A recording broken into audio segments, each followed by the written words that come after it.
This video clip we're going to show you how to drain the coolant. It's a 96 Ford Explorer. I'm going to do a coolant flush and refill the coolant. First you got to take this cap off, then you got to take off a cover on the bottom, which I'll show you next. Next, underneath the vehicle you need to take out 4 bolts. There's 2 on each side. They cover the AC condenser, power steering, and radiator. After you get that cover off, here's the clip you got to take off. It's at the bottom left-hand corner or driver's side of the vehicle.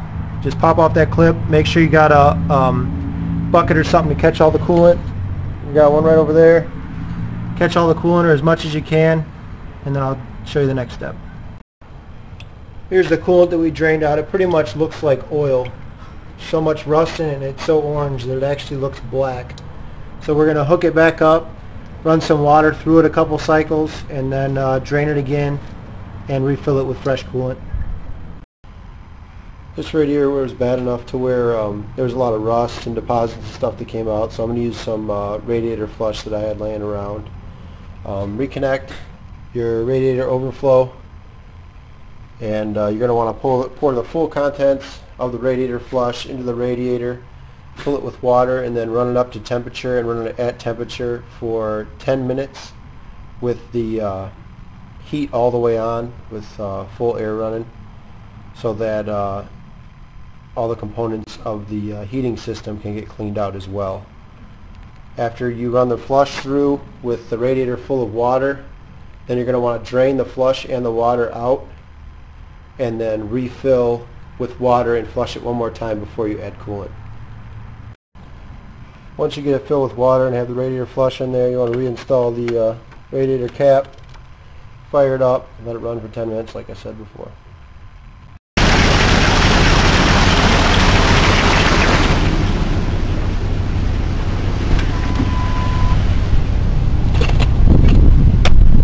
Engine's been running at operating temperature for 10 minutes now. With the heat on full blast, so we're going to shut it off.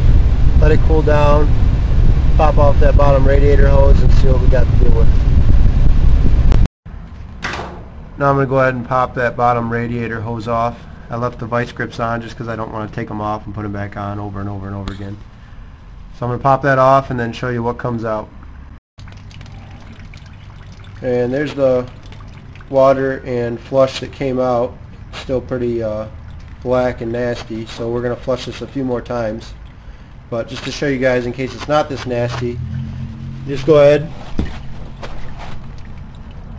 hook that hose back up, make sure it's seated well and everything, that there's no chance it'll leak. Then you're going to want to top off the radiator fluid, 50-50 mix if you get full concentrate. If it comes 50-50, just pour it right in. Make sure your overflow line's hooked up.